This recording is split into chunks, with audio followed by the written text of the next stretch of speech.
Okay, hey everybody, Teching 1001 here, coming to you on this lovely Friday the 13th that I'm having right now. Interesting, I was going to make a video about the Friday the 13th movies, the movie franchise, which is amazing and I'm a huge fan of. And if anyone wants me to make a video about that, then go ahead. But I was going to make it like the whole Friday the 13th franchise within 5 minutes or something like I do with Bleach, or like my top 5 Friday the 13th moments or something, but I'm not going to make that. I'm going to just make a video now just about Friday the 13th in general, because both this day has been very interesting as well as some other occurrences that have happened in my life that take place on Friday the 13th. So these are more just like Friday the 13th stories, I should say, stuff that's just happened that's a little weird on this day, because I think, you know, you could sit there and you could be watching my video and you could just be thinking, you know, like, well, I'm not superstitious, I don't believe in Friday the 13th, it's just an ordinary day for me, so I don't believe it has any of that bad luck. And here's the thing, I know that it's not really about being superstitious. It's not really about waking up and thinking, okay, this is Friday the 13th, I better not leave my house, I have to stay in this bed because if I go out there I'm gonna fucking die, you know, it's not about that.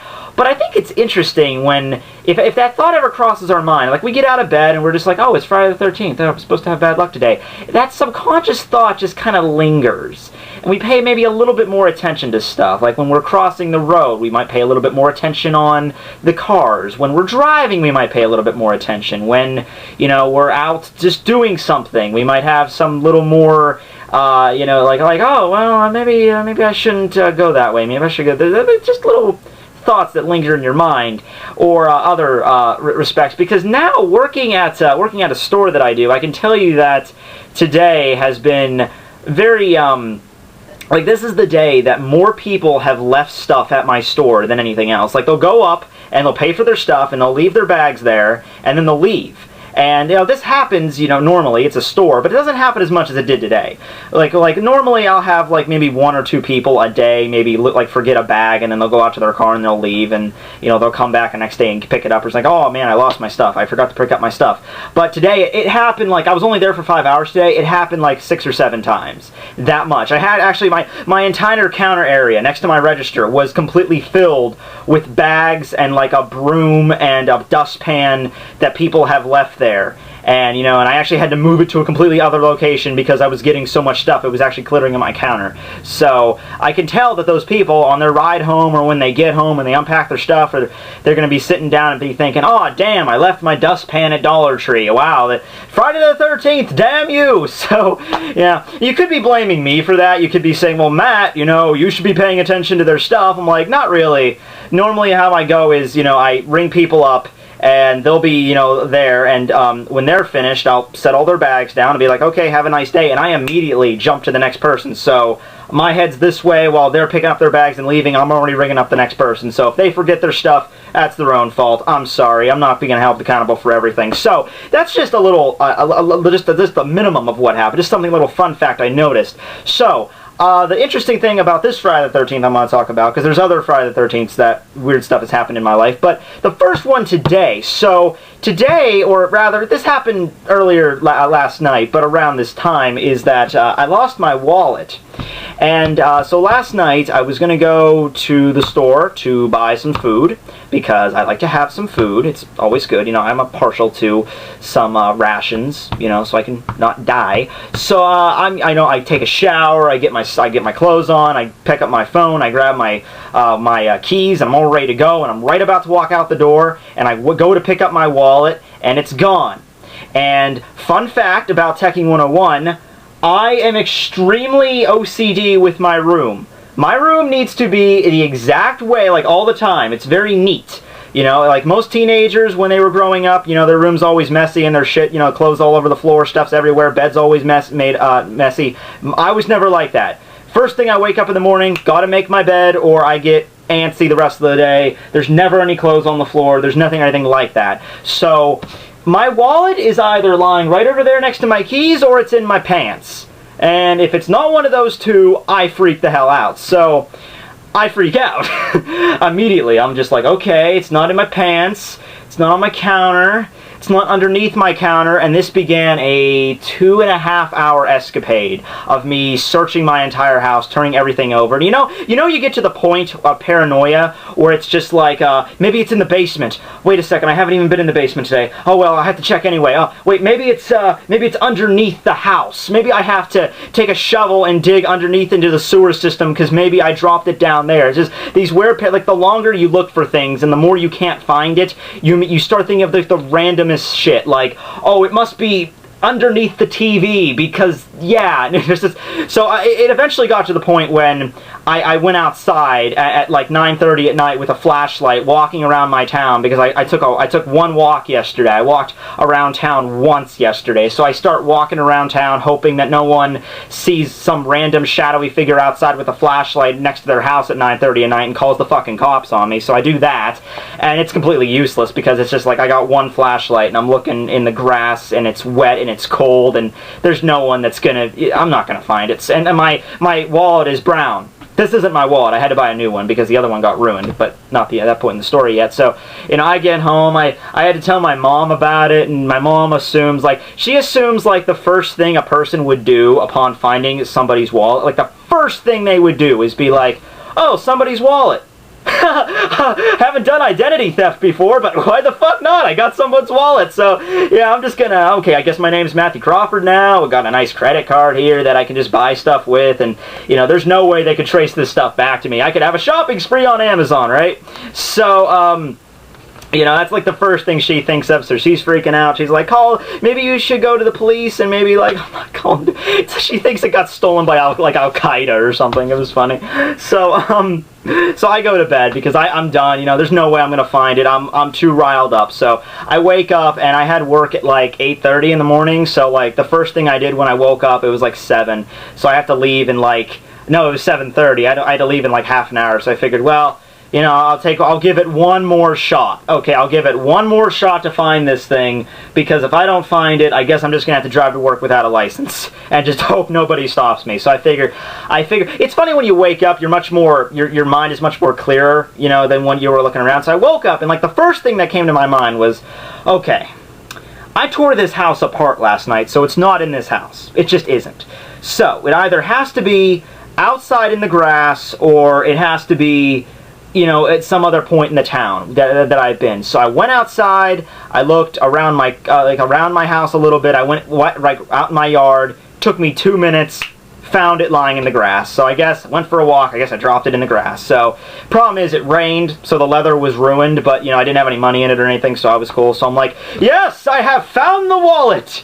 So at first I thought, ooh, this Friday the 13th, this is looking up, right? So, I go to work, everything's looking up, everything's happy and everything, so I go to work, and I am about to get ready, and I put on my name tag and everything, I take out my box cutter, because we had to, first thing I have to do in the morning is bag of papers we get, the newspapers, we have to open up a bag of newspapers, and then we have to just lay them out. So, very simple, right? So I take my box cutter, go to open the newspapers, and then I don't feel it immediately, but after I'm going through the newspapers, I start to notice some red ooey substance is now dripping all over the newspaper, and I'm thinking, okay, that's weird, what is that? So then I look down at my hand, and then there was blood all over my hand, and then I turned around, and my pinky got slit, and it doesn't look that bad, but that was a deep cut, because there was blood all down my finger. And I looked at that, and I'm just like, what the hell? And my manager looks at it, and she's like, what the hell? I'm like, I don't know! So I had to go, and it bled for quite a while, too. I had to go and clean myself up there.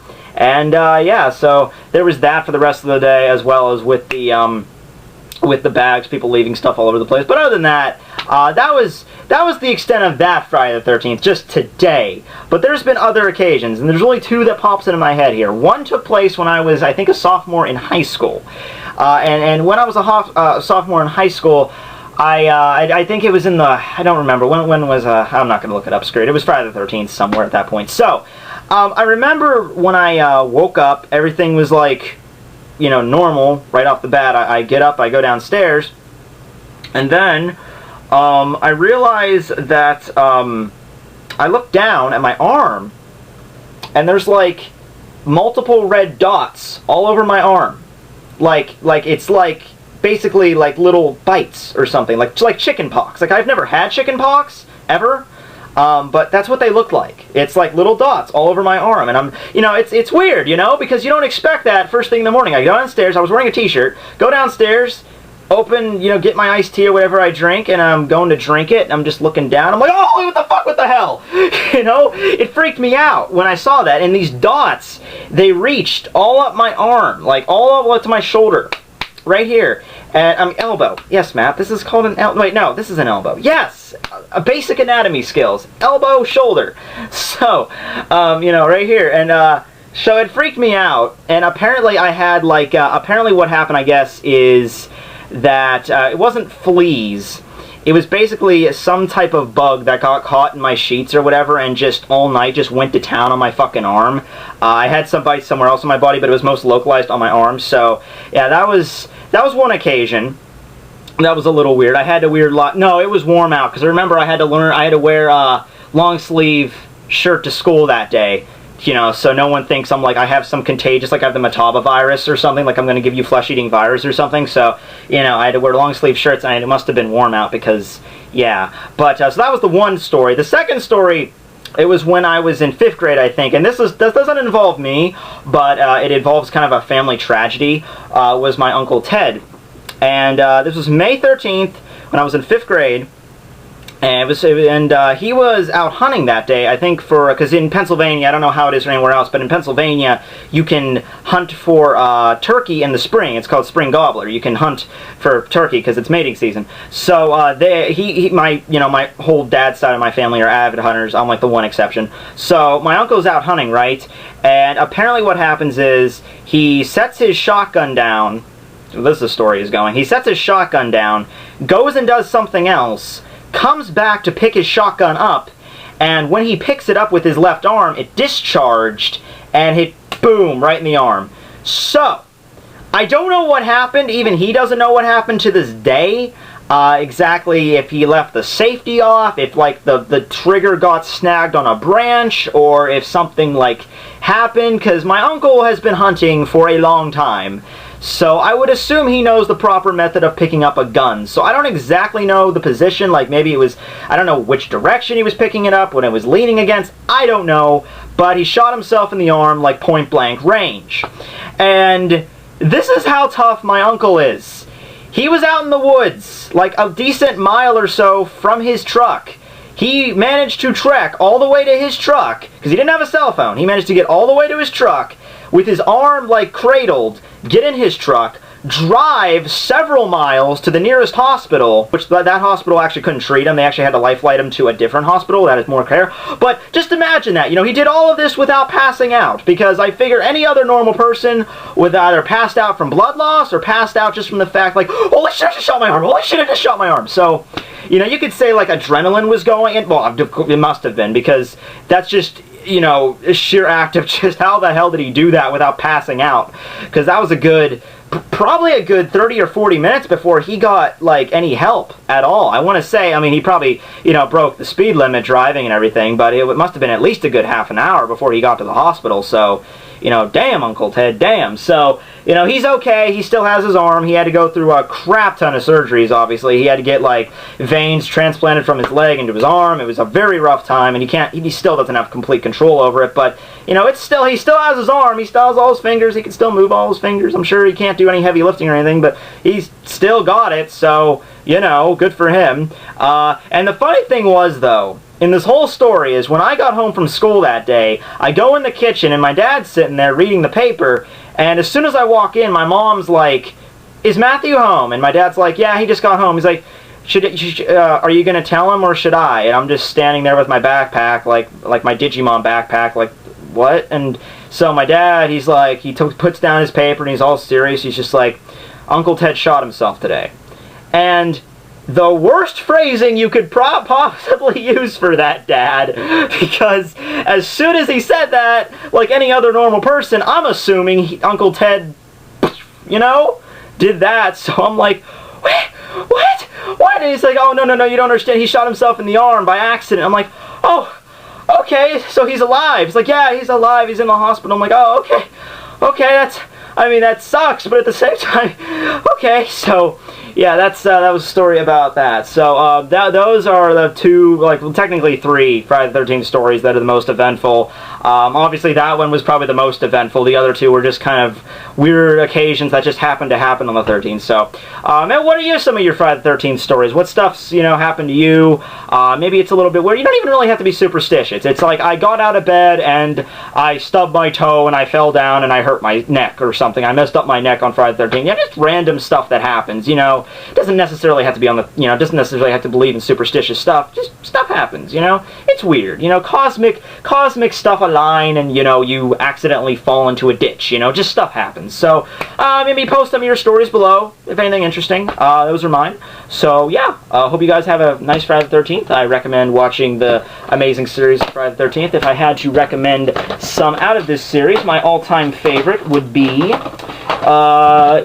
Part 6, Jason Lives, all-time favorite Friday movie, closely followed by the original Friday the 13th. Those are the two I can watch probably at any time of the day, is Part 1 and Part 6. Part 1 because of it's more basic, more grittier. It was made in 1980, very low budget, stuff like that. I love movies like that because it feels more real to watch them that way. To know that they were on a budget and it still became something so amazing. And I love Part 6 just because it has way more pop culture references. It feels much more real. I don't know. Both of these just feel much more real. I don't know exactly the right way to phrase it. You really have to say it. Some other good ones are Jason Goes to Hell. Everyone hates this one because it's like the whole body jumping thing with Jason. I actually really enjoyed it, about the characters, the acting. I just really liked that one, and probably Part 3. If I'm gonna put that. So, those are some of my favorites right there. Freddy vs. Jason wasn't that bad. People bash Freddy vs. Jason. Jason X is good as a sci-fi flick. I wouldn't class this in the same slasher movie genre as the other ones, but it's a good sci-fi movie to watch. Spaceships, cyborgs, shit like that. Yeah. Plus the cyborg in that movie, just damn Lisa Ryder. Okay. So anyway, thank you for watching. Those are my F13 stories. Hope you enjoyed. Teching 1001 signing out. Happy Friday 13th, guys.